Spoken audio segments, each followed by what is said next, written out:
Welcome to Navigating Turbulent Times with Ali Velshi. We're so pleased to have Ali with us here from New York City.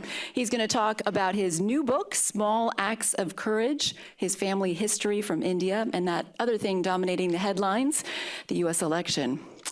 It's nice to see so many familiar faces in the audience, current members and our future members. Thank you very much for joining us.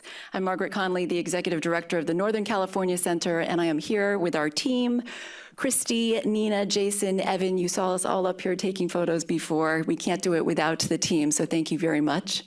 Thank you to Asha at the Motwani Jadeja Family Foundation and also to the Aga Khan Council for Western USA.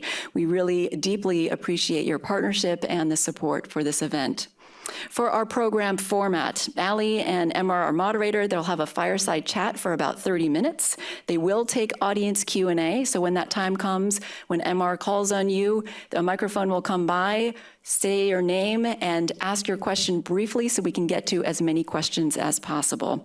We'll have about 45 minutes for the entire discussion, and then we'll have a networking reception right outside for about half an hour. This is on the record. We are recording. And a few words now about Ali Velshi.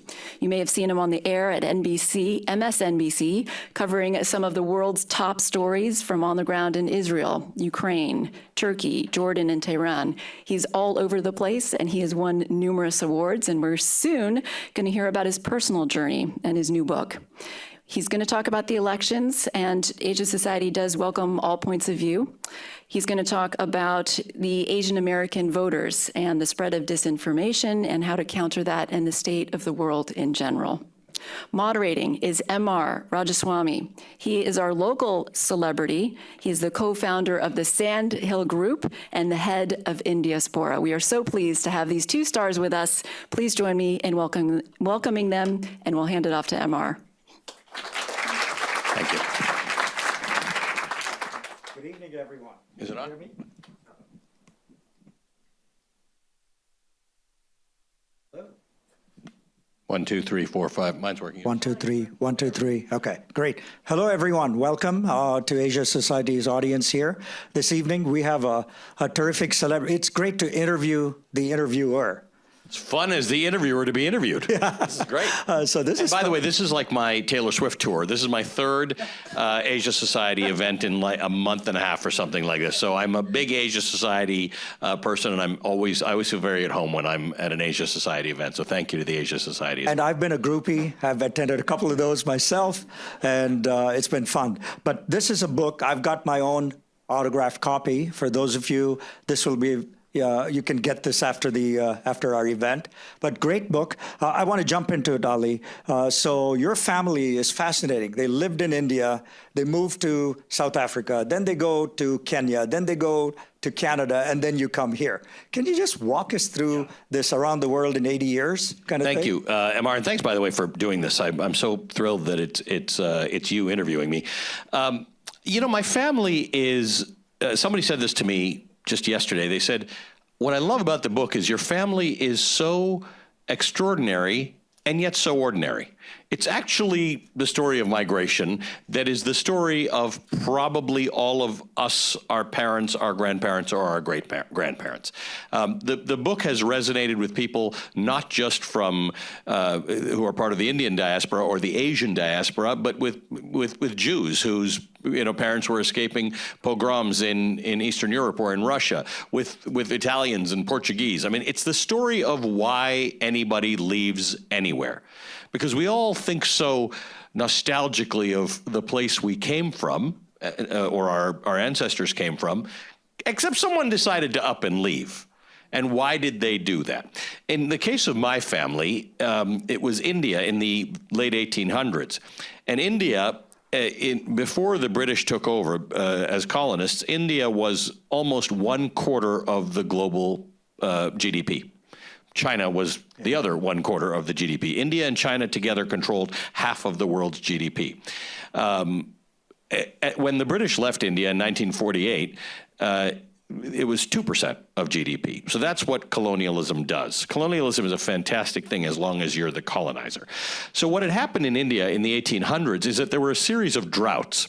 Now, a country should generally be able to manage its droughts, except when your entire economy has been designed to feed someone else's needs and economy. When you have to actually deal with drought and crop failure, you can't. So, I mean, there were dozens of droughts in the 1800s. And my family went from being relatively prosperous. When I say relatively prosperous, prosperous in their village, which would have made them squarely middle class, to being in debt. And there's no way out of debt in some of these places. So my great-grandfather and his siblings decided, they knew somebody who had gone to South Africa, and they had heard that the roads were paved with gold, as is always the story. And if you were Indian, or wherever you were from at that point in Asia, you went, A, where the boats went, and B, where they would let you go. If you were coming from a colony, you were not invited to the home of the colonizer, generally speaking. So British colonists in India could not go to Great Britain, but they could go to Africa. And so they got on a boat in Mumbai, they went to South Africa, they settled there. I had always heard they were business people. What I found out in researching the book is they had hand carts. They had wheelbarrows in which one would sell vegetables and one would sell dry goods. They were entrepreneurs. They were entrepreneurs, correct. They did pretty well in South Africa, but got involved in the anti-apartheid movement through an association with Gandhi. My grandfather became Gandhi's youngest student. So they ultimately had to leave under duress in 1961.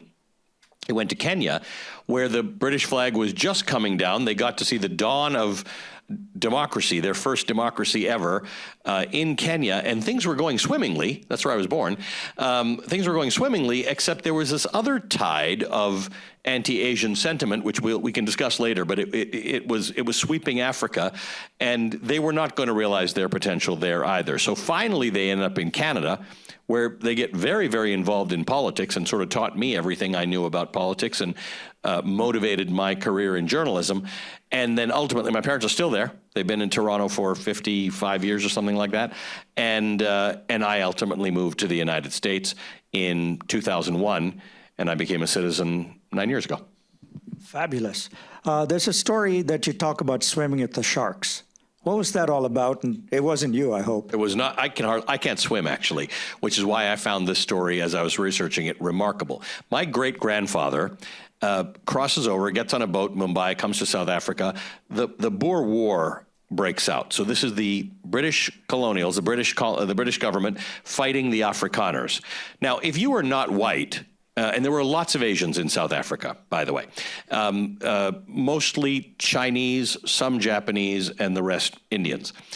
If you were not white, you were very worried about the Afrikaners winning that war, because at least if the British won, you were badly treated, and it was a thoroughly racist society, but you were their racists, or they were your racists. You were colonists, so you could actually live there. So he leaves, goes back to India to sit out the war, and then gets on a boat to come back as the war is ending, but he's not sure on the boat because there's no internet. He's not sure who won the war. Turns out the British won the war, but he's not sure. So he gets to the port and he goes to disembark. And the way you disembark from a boat back then is you give the captain your name and he scratches it off a list. So he goes and he gives the captain his name, and the name has been scratched off the list. This is the first instance of identity fraud that I've ever heard of. And he literally can't get off the boat. So he's sitting here dwelling on this thing, thinking the boat's got to make a couple more stops, and then it's going back to India, and he's going to end up back in India. So he jumps off the boat, off the coast of Mozambique, into, I assume he knew to be, but I've since studied, remarkably shark-infested waters. Not sort of shark-infested. I named them in the book. There's 7 species of shark in that little space that he got off, and he swam to shore. Again, nobody in my family can swim. It tends to be a bit of a thing in our culture. Like, we're not big swimmers. So nobody can swim. He swam to shore and then walked through the jungle for 80 miles to get into South Africa. I mean, he was going to the promised land, and yet the promised land was so unpromised. It was a thoroughly racist society that exploited their labor, and yet that was better than what he was leaving, which speaks to immigration today. Right? Everybody's leaving somewhere for a reason, and you'll hear critics say, they're just coming here to make money. Yeah, or to escape war, or to escape oppression, or whatever. That's why people migrate. That's why they will always migrate, and we should be very grateful in this country that this remains the #1 choice in the world for people to migrate to. That's right. That does deserve applause. Thank you. So how did this journey shape your views on social justice, which is a pretty big part of what you talk about in the book as well? So for all of those things that happened, though my parents had to leave Kenya, they held no animus toward Kenya. Kenya was supposed to be this remarkable multiracial society. It didn't turn out that way, but I think they wanted it to be. And when they got to Kenya, they had been unchained, right? Like in South Africa, you couldn't have friends who were not the same color as you. So among Indians, they knew Hindus and Muslims, but that's it. There was nothing else to do. Even Indians and Chinese people were somewhat kept apart, but at least they could associate with each other. But beyond that, you couldn't do anything. So they get to Kenya, and they so want to embrace everything about that culture, right? Meaning they had friends who were white, who were black, who were Indian, every kind across the social platform. They were involved in politics. They loved democracy. They got involved in the elections. They were so proud when that Kenyan flag went up the first time. And in fact, in our house in Toronto, if you were to break in while we were away, although it was quite small and nobody would really break in, you would think a bunch of Kenyans lived there because the art and the carvings, this is very typical of East African Indian diasporic people. They speak Swahili, they have Indian art, they listen to African music, because you couldn't do that in South Africa. In South Africa, you couldn't listen to other people's music even. So they had no culture. We brought no culture from South Africa into our home. So my parents were so desperate and hungry and thirsty for what turned out to be multiculturalism. And then they end up in Canada. And even though we had just been in Kenya for 10 years, what they talked about was South Africa. That was formative. Now remember, in the 70s and 80s, South Africa was in the news a lot. Right? That was when it got really bad, and the anti-apartheid movement was developing around the world. 1979, Jimmy Carter comes to power. He was the first and probably the last president to speak honestly about apartheid and South Africa. And so social justice was on our minds all the time. And we watched the news all the time. So I developed this association between the news and social justice because it informs you about the ways in which you think about things and the decisions you make about politics and elections and health and prosperity and safety and all those kinds of things. But we discuss, from the youngest age I can remember, I can recall the fact that things that my grandfather learned from Gandhi somehow made its way into what we were talking about. Remember, Gandhi informed the U.S. Civil rights movement. The things that they did. In fact, my grandfather was a 7-year-old student on an ashram in South Africa, which taught them, it was an ashram, 70 people. He was the youngest student. They had no hot water. They had no meat. They had no beds or cots. They had 2 blankets. You slept on one, and you had one that covered you, and you grew everything you ate. You had no worldly possessions. It was training to go to prison. And that is what the civil rights movement learned, that let them hit you, let them arrest you. When you get out of jail, you always take jail, you never pay the fine. And when you get out of jail, you go right back and commit exactly the crime that you committed to get put in jail, and you fill up the jails. That's what they did in South Africa. That's what they did in America. Ironically, Gandhi left South Africa in 1913 believing he had failed in that mission. And I suppose he had, but he often says, I was born in India, but I was made in South Africa. He then took the lessons he learned in South Africa, employed them in India, and gained freedom and gave birth to the world's largest democracy. Awesome. And that was called Tolstoy. Tolstoy Farm. The ashram was named after Tolstoy, whom Gandhi had been in correspondence with. Interesting story. Indians, non-whites, could not own land in South Africa. And this was a pretty big farm. It was 1,000 acres. So Gandhi had a partner in crime. He had a number of people who worked with him. One was a Christian minister, and the other one was a Jewish intellectual. And this Jewish intellectual is the guy who, Herman Kellenbach was his name. He bought the farm. And he's the one who said, you know, you're really emphasizing Tolstoy's ideologies. Why don't you call it Tolstoy Farm? And that's how it got its name. So in the book, the book is titled Small Acts of Courage. So tell the audience here, what are things that they can do for social justice or for democracy, to protect democracy? What can anyone do? So we really struggled with the name because, and I really am very happy with it because it says the two things that are most important. The world will change based on small acts, and the world will change because you have courage. If you combine those two, everything can change. I look at my family, and it was filled with small acts, nothing that would even make the local news, let alone national news. They just did the little things that were within their reach to do, but that take courage, right? And my great-grandfather, when Gandhi asked him to send his son to his school, couldn't have been less interested. He was an Indian businessman in South Africa who just wanted to, make sure he could feed the family. He didn't want this rabble-rouser involved with his son. So it took courage to let his son go. My grandfather did things throughout his life that took courage. My father ran for political office in 1981 in Canada for the first time. The proudest moment in my life. I write about it in the book. It's the best few pages in the entire book. But he lost the election. He subsequently won an election, and that's not nearly as important to me as the election he lost, because that first election, which he knew he was going to lose, I didn't, because I was 11 years old, took courage. Right? So we can all do things in our life that take courage, and they can be small. And somehow that's what will change the world. The world ceases to change when people stop having the bravery to do something and then just stop doing it. That's when the tyrants take over. That's when the authoritarians take over. When you lose the will to fight, which is why I've spent, I think, 3 or 4 trips now since the beginning of the war to Ukraine. And I'm fascinated. These people have taken up arms like in the American Revolution to defend their agency, their vote, their right to make their own determinations.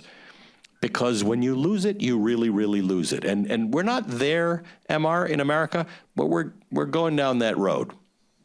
So let's move forward from the book to some of the other things in your life. You had an encounter with the police during the George Floyd protests. What happened? What did you learn from it?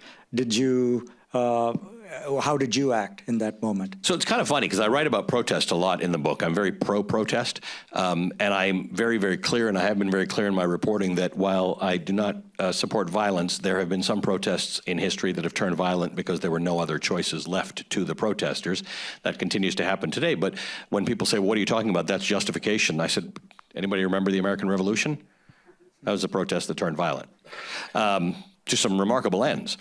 I wasn't protesting in this particular case. It was May 30th, 2020. I'd been covering the protests in Minneapolis. I was minding my own business.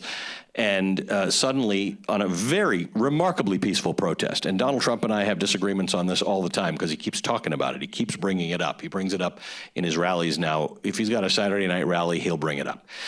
I was covering a protest when all of a sudden the police and this National Guard entered an intersection in front of us and started firing tear gas, flashbang grenades, and rubber bullets into the crowd. Dispersed almost everybody because most people can't withstand a tear gas attack. Believe it or not, some people can. I saw them. Like, it just doesn't have an effect on some people. But we have masks, so we were able to. So my team and I were closer to the action at this point, probably 1,000 feet away from it, but we were closer to the action. And it was a Saturday night, and the police, they hit somebody in front of me, and it's all live on TV. And we're walking backward and walking backward, and finally I get hit in my knee with a rubber bullet, which is not a Nerf. It's a bullet covered in rubber. It's an actual bullet that's covered in rubber. And it was live on TV, and unfortunately, my mother and my wife were both watching in that moment. And my wife never takes I do a lot of stuff that I tend to think of as very dangerous. My wife never checks in on me because she always thinks that you're TV people, you know how to do this. Like, it's probably not as bad as it looks. And she literally texted me and said, tell me this is not as bad as it looks. And my mother texted me something almost exactly the same seconds before I got shot. My mom said, this looks very dangerous. I said, could you guys leave me alone? I'm in the middle of something. Boom. Now, I don't know who shot me. It was an agent of the state. Could have been National Guard, could have been a police officer, and I will find out one day. I just haven't, it's been a busy period. I haven't had the time. I'll find out because there'll be records. And I might just thank them because they woke me up to the idea that as a journalist, you cannot stand on the side and pretend you are looking at something when it concerns your own democracy. In the same way that as a journalist, we do not pretend that we're okay with murder. We do not pretend we're okay with school shootings. We do not pretend we're okay with racism. We do not pretend we're okay with all sorts of things. So we're not going to be okay with the quelling of democracy. We're not going to be okay with injustice. And I had grown up as a journalist in very mainstream organizations where it is not on you to take a position in these matters. And then I realized I go back through this chain in my book of 125 years of people who were fighting injustice and fighting for liberty and fighting for democracy and fighting for fairness. I've grown up in a faith and a culture in which people fight for democracy and equality and justice and fairness. I cannot use the excuse that I'm a journalist to sit that out. So that shot, while allowing me to tell the weather as it changes with the soreness in my knee, woke me up to what it was. I'd become a citizen in 2015. This was 2020. I truly didn't care about being a citizen between 2015 and 2020. Like it just didn't. I didn't know what it meant other than I vote and I might be called on for jury duty. Whoever shot me made me a citizen that day. I have to tell you this. That was a phenomenal day because my wife is one of your biggest fans. And she texts me, and we have texts from 2020 saying, Ali's on the show, Ali's on the show, right? I watched you more than I should. But that's what journalism is all about, is to bring forth. Yes. Yes, be honest about it. That's not about being partisan or taking a position. It's about saying these are attacks on democracy. I mean, the George Floyd moment changed America because we had been told as journalists, people were getting shot all the time, particularly black people. And you interview the police and you interview the family. And the police say he was doing X, Y, and Z. And the family says, I don't know, that my son wouldn't have been doing that. But what are you going to do? The police said he did. The guy's dead. End of story. Then video started coming out. And you're like, wow. Turns out the guy wasn't doing anything. We got video of police shooting people in the back when they're running away. We got video of police shooting a guy in Baton Rouge because he was selling CDs at a gas station. They said he was doing something else. He wasn't. We've got video of Eric Garner in New York getting his life choked out of him. And then you see George Floyd. And you see someone with a video this far from him telling him, stop, you're killing him. And the guy just stares into the camera with impunity. That was a message that changed America because white suburban mothers who have nothing to do with black people suddenly heard a man calling out for his mother. And if you are a parent of a child, that is universal. When you hear the life of your child being snuffed out and they call for your mother, those people got involved and said, this cannot be justice. This cannot be America. This cannot be what it is. And so a lot of us learned a lot in that 1 week. Amazing, amazing. So let's look at elections, since that's its timely moment.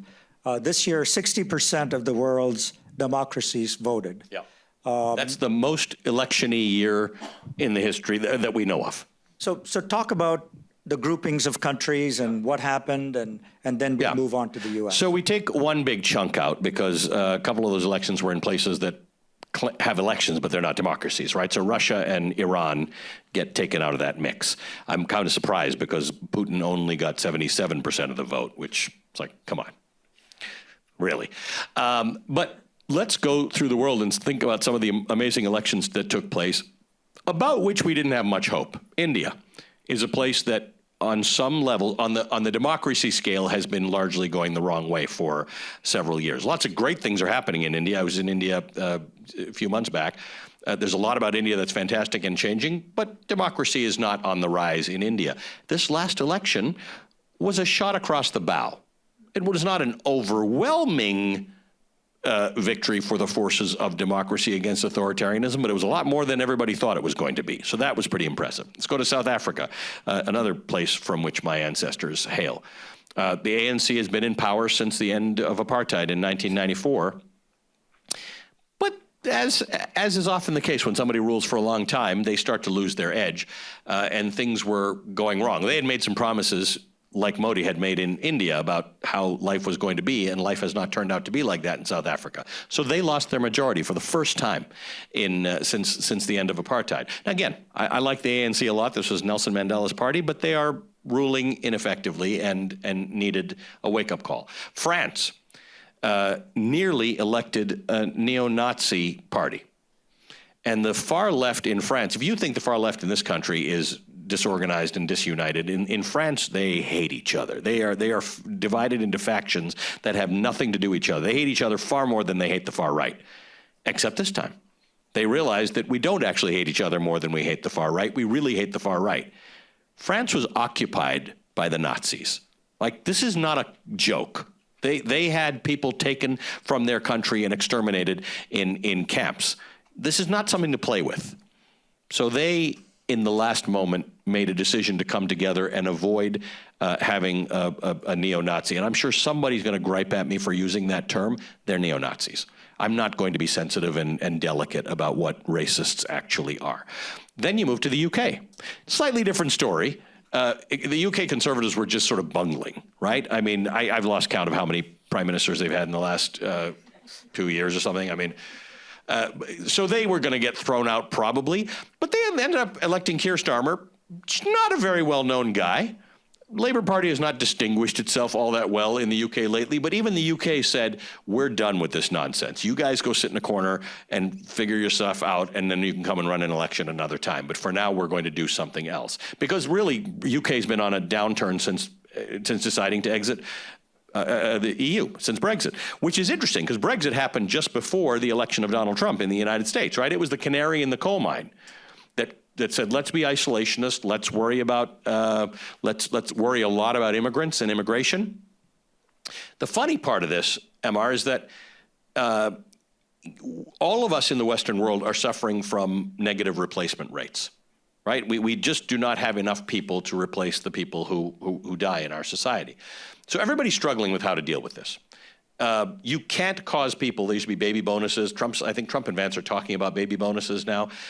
You can't do it.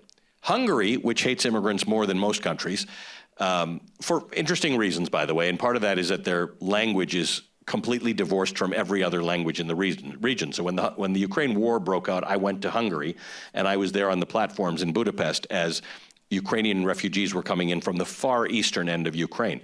Well, they can't speak each other's language. Hungary cannot speak a language with any of its neighboring countries. It can't be done.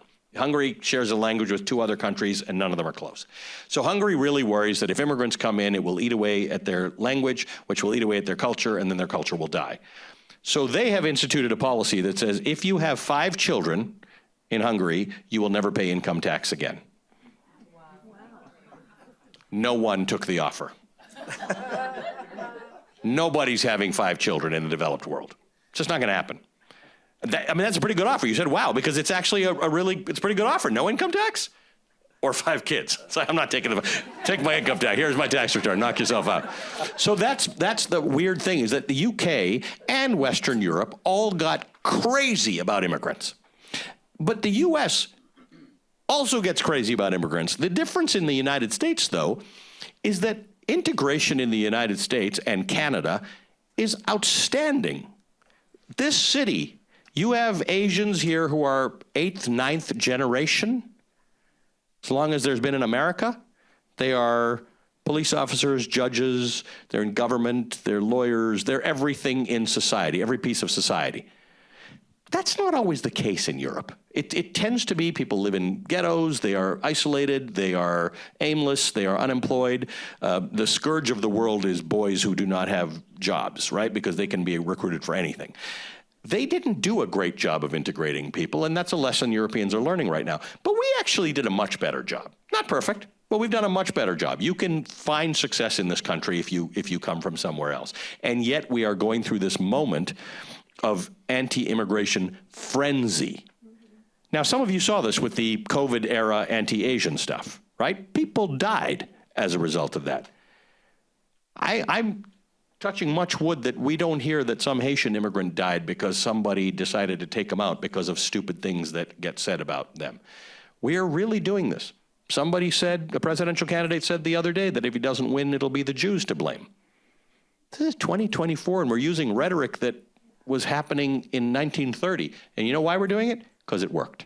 It worked in Italy, it worked in Germany, it worked in Rwanda, where people who had lived together for a long time, Hutus and Tutsis, all of a sudden somebody got on the radio and started calling the other one cockroaches. Now, you would think humans would know that other humans are not cockroaches, but when you say it enough, it works. In America, we have now started calling them vermin. When you it's wild how easy it is to dehumanize people. We've seen it from the Indian subcontinent, right? We've seen how Pakistanis and Indians can dehumanize each other. And it's still with us. So we have a great deal of work to do. And I hope that this does not become the defining topic of this election. But there are some people who are hoping this will be the defining topic of this election. So let me bring up the election and journalism. There's disinformation, attacks on both sides. You are a journalist. How do you deal with this? How do you tell your viewers what's happening? Well, it's tough because in the midst of all this disinformation and misinformation, there's also a growing distrust of us, of journalists. Now, my viewers don't distrust me. So when you see surveys that say that 50% of Americans don't trust the news, or Americans don't trust 50% of the news, the point is you don't tend to trust somebody who doesn't have your perspective. So people complain to me about that's because the news has become biased. And I remind them that the news has always been biased. This country's history of news and newspaper ownership has always been politicized. Newspapers were always owned by somebody with a political perspective. Your enemy is not bias. Your enemy is not opinion, because everybody's got opinion. Your enemy is lying. Your enemy is disinformation. Now, if you heard on the news tonight that the water in San Francisco is dirty, which does happen in America, you would simply immediately stop doing it. You would text all your family, don't touch the water. You'd boil your water. You'd get bottled water. You'd get filtered water. The city would provide water. Something would happen. But you know that your news is dirty. And yet we keep consuming. We don't put a filter into that news. We don't know how to in some cases. But sometimes we actually spread it because you hear a story and then somebody pushes it out, which has been a problem ever since our parents discovered Facebook. But it's a really big problem now because now there's AI. So you don't even know what some of our parents were not doing was registering that they have to use a critical mindset when distributing bad information. I remember in the early days of email when people discovered you could send an email to more than one person, and so you ended up on some uncle's list. And you couldn't get off to save your life. It's like, stop sending me this garbage. Now it's different because now you can't find the source of the information. You can't tell whether it's true or not. And we gave up critical thinking 20 years ago. And that is not an American phenomenon. It is everywhere I go in the world. People consume the news that makes them feel warm and fuzzy, makes them feel important, gives them a reason to justify why they're not feeling that well. And there's only one thing that ever works, is pointing at someone else. So if you validly wonder why you're not earning as much as you should be, or why you did the things you were supposed to do and the deal has not been fulfilled for you, there are really good reasons. I'm an economics journalist. I can tell you all those reasons. I'd like to write a book about it one day. But it's much easier to blame the gays or the Muslims or the trans or the Asians or the women or whatever, the refugees or the immigrants, right? It's just easier because you don't really know them. So they must be the cause of your problems. So on one hand, it's very dangerous and we're at a perilous moment. On the other hand, there is no trick that has worked better than this through history. And we should be better than that. And that means employing critical thinking skills about information. At least don't spread it. Don't become part of the infrastructure of disseminating information. And I will remind you, this is that Haitian migrants eating cats and dogs thing. Nobody can actually find an example of it. It just spins around and spins around. And some of these things go on for decades and generations, and some of them you replace Haitians with something else. It's all the same nonsense. But it penetrates. And this is a very heavily armed country. So all it takes is somebody to think that somebody took their dog. People lose their pets all the time. It's a very sad thing. I don't want somebody killing somebody because they think that you must have taken my pet and made dinner out of it. Like it sounds like a joke, but it's terrible stuff. And people die for less in this country. So we all got to do our job in tamping this down. And that means talking to your relatives and friends to say, I don't think this is correct. Please don't send this around. especially when you get WhatsApp messages in our community. Same thing. WhatsApp in our community. Hey, there's some garbage on there. It's like, wow. Yeah. You got to point it out. Yeah, you got to point it out. That's the courage. It's actually both a small act and it's courage, but somebody needs to hear, stop this. This is bad information. So what's happening today with the elections?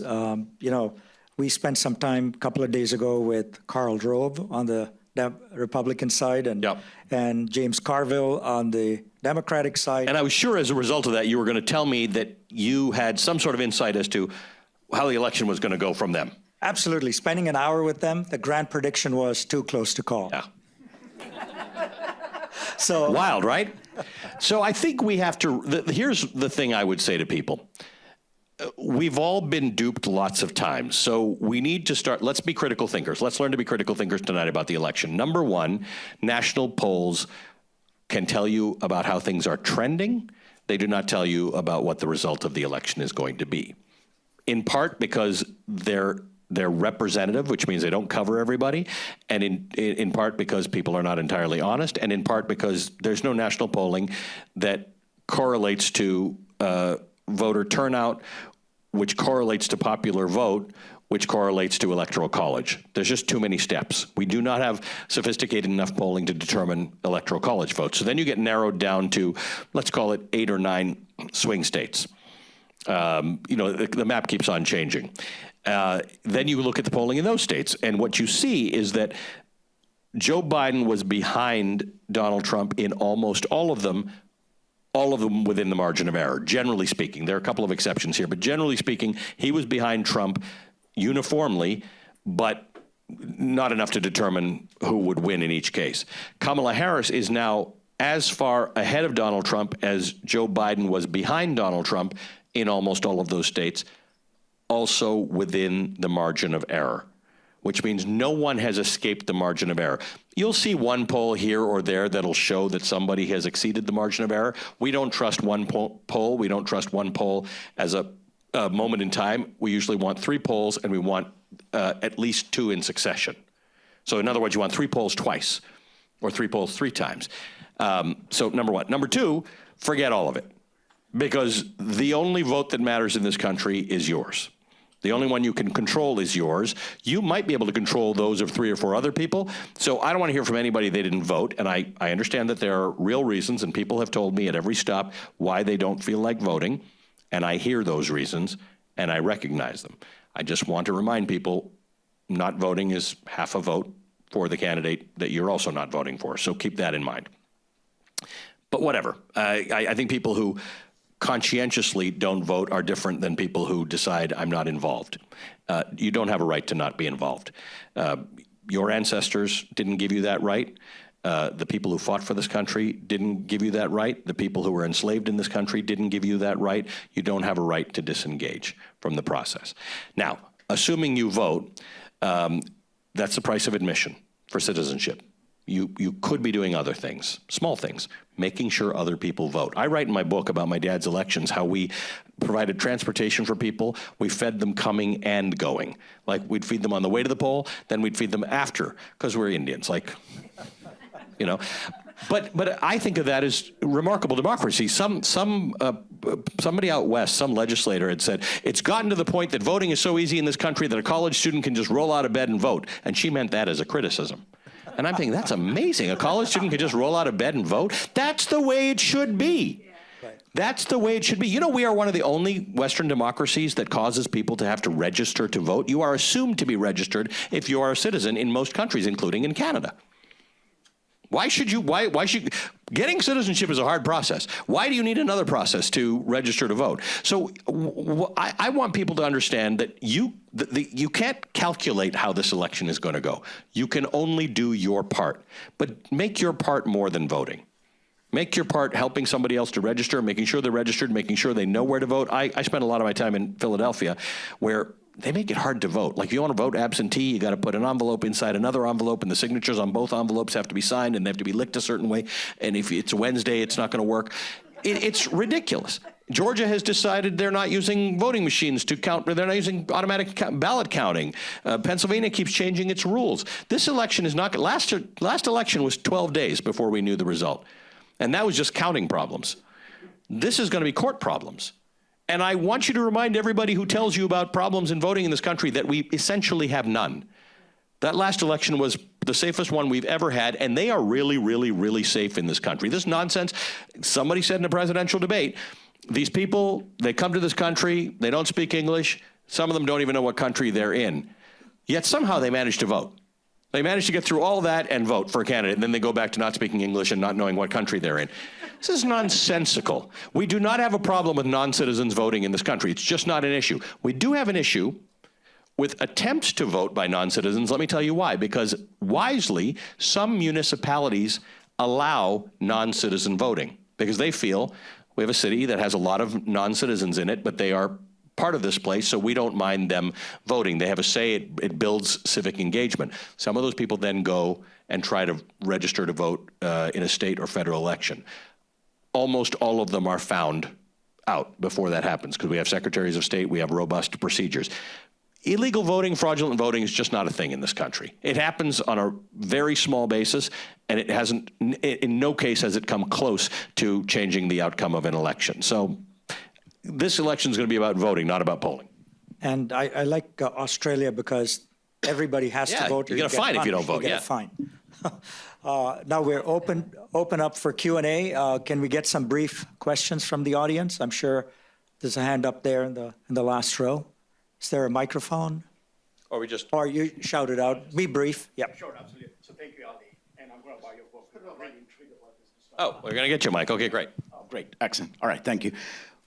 I mean, you touched on this point because I was really wanting to ask this question, right? Because I'm a big news guy, right? Indian, absolutely. I mean, watch news all day long.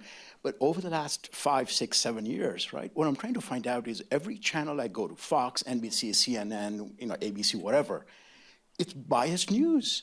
And I, as a consumer of news, I'm just seeking unbiased information so I can make the decision. Right. I don't want the TV to make a decision for me. Why does that happen? So I had a great conversation with Ken Burns the other night, the documentarian. And Ken was saying, imagine that your audience, do not imagine them to be stupid.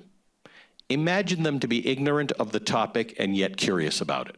Right? Ignorant of the topic. He did a 19-hour documentary on buffalo.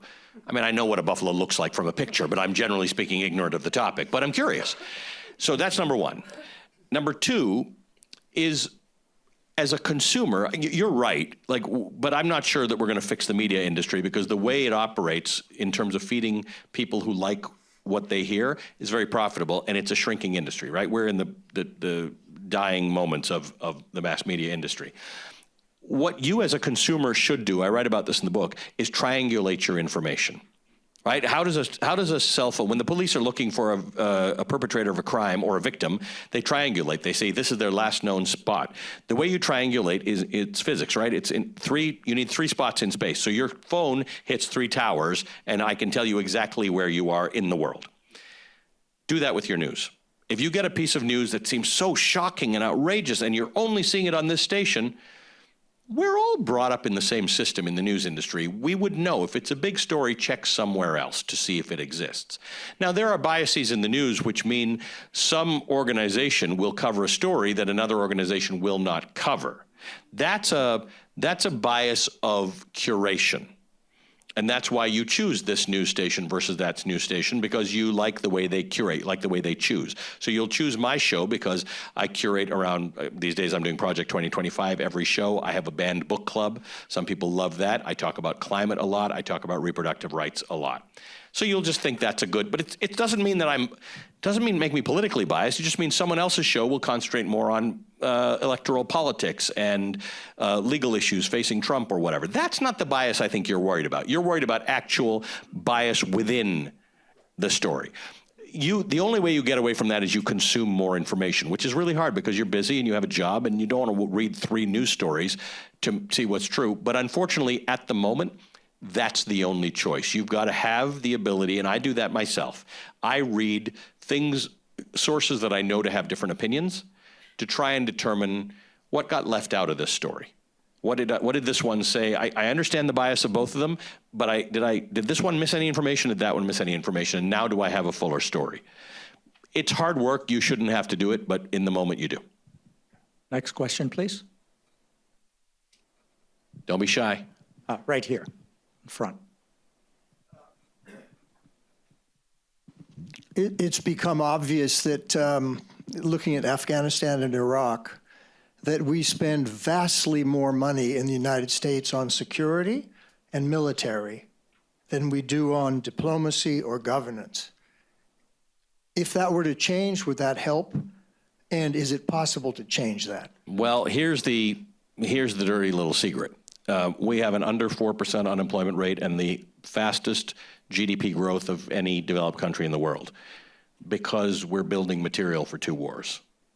We have foundries in this country running 24/7. The reason we've got so many manufacturing workers employed is because of war. Something unusual happened the other day. There was a visit by I don't know who it was, to a foundry in Pennsylvania, and somebody signed a missile. It's like, don't sign missiles. This is a bad. Yeah, just don't sign missile. Like, it's a bad thing. They're weapons of death.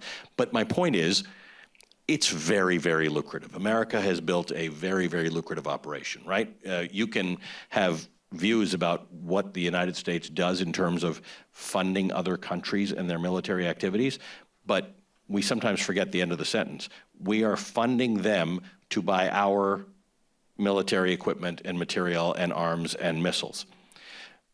I think that is so baked into the system, it's very, very, very hard to undo. If you have a 401k and it's broadly distributed in the Dow 30 or the S&P 500, you got a lot of military in your stuff, right? You talk about Boeing and companies like that. They are military companies for all intents and purposes. They make planes. That's the thing we think about, but they're military companies. And so I would love a world in which the military were not our number one expense, and that's not how it went, but it's really what we do. This is what we do. Now, 20 years ago, if you found somebody who was against the Iraq war, they might have been accused of being a sort of not patriotic or not standing up for your country or not whatever the case is. Now it's kind of hard to find somebody who was in favor of the Iraq war. I think over time we learn these lessons, but we learn them way too late after lots and lots of people are dead and we are enriched by the deaths of those people. I would say in this moment in 2024, I would not suggest we're going in any direction that would suggest anything other than where we are right now. Now, if we had normal politics where we were not actually worrying about the death of our democracy, we could get back to these conversations about whether we should be spending more on social services, whether we should be fixing our healthcare system, because we're, again, the only developed nation that does not offer some version of universality of healthcare. There's a million different ways you can do it. You can do it like Canada, you can do it like the UK, you can do it like Switzerland. We don't do any of that. We spend 3 times on healthcare than any other developed nation with not as good outcomes. Right? We need to fix that. We need to fix the fact that we have so many children who are hungry. We need to fix the fact that we've got a $7.25 minimum wage. Can you imagine earning $7.25, $15,000 an hour, $15,000 a year? But we're not having normal conversations right now. We're having abnormal conversations. So my argument to everybody who has a view about what should be prioritized, whether it's climate or wars or whatever the case is, save democracy first, and then let's go back to, as John McCain would say, normal order, and have the discussions we should be having, where you can talk to 2 candidates on a stage and they're actually debating important issues as opposed to whether we can save democracy or not. So we are running out of time, so I have to close up. Ali will be here. Ali, this was a tour de force, amazing session, inspiring. I want the audience all to leave by saying what's that one small act of courage you can do in your own lives to save democracy. Well, I've been going around the country and I've been talking to people who are doing these things, literally small acts of courage, things that will not get you named in a newspaper, will not get you any awards. Met a wonderful woman in Philadelphia, lives in a not very prosperous area of the city. She is her block captain. So the job is to make sure there's someone always around so that you can see if anybody's lurking around the neighborhood who shouldn't be there and that the kids are safe and all that. She registers, makes sure everybody on her block is registered to vote, and she has 100% turnout of everybody on her block. That is an American hero. That is a small act, but it's courageous. Those kinds of things. So, ladies and gentlemen, Ali's new book is Small Acts of Courage. Ali will be here for the next half an hour to talk to you, sign books, take pictures. With that, I want to conclude the session and turn it back to Margaret. Thank you so much. Let's hear it again for our speakers and moderator.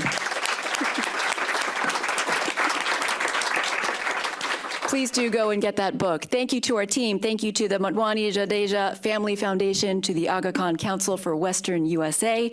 A few upcoming events that we have. The Philippine ambassador to the United States is coming on October 10th. We're launching a new Seattle speaker series with Olympian Apollo Ono. That's going to be on October 29th in Seattle. Journalist David Barboza is coming to San Francisco on November 1st. A roundtable on artificial intelligence, that's going to be November 14th. APEC 1 year later on November 18th, and our annual Future of U.S.-China Conference, that's going to be on January 16th. Thank you so much again to our Asia Society team. It was wonderful to hear Ali's journey and his story. Small acts of courage. Please go get it, and please enjoy the reception outside. Thank you.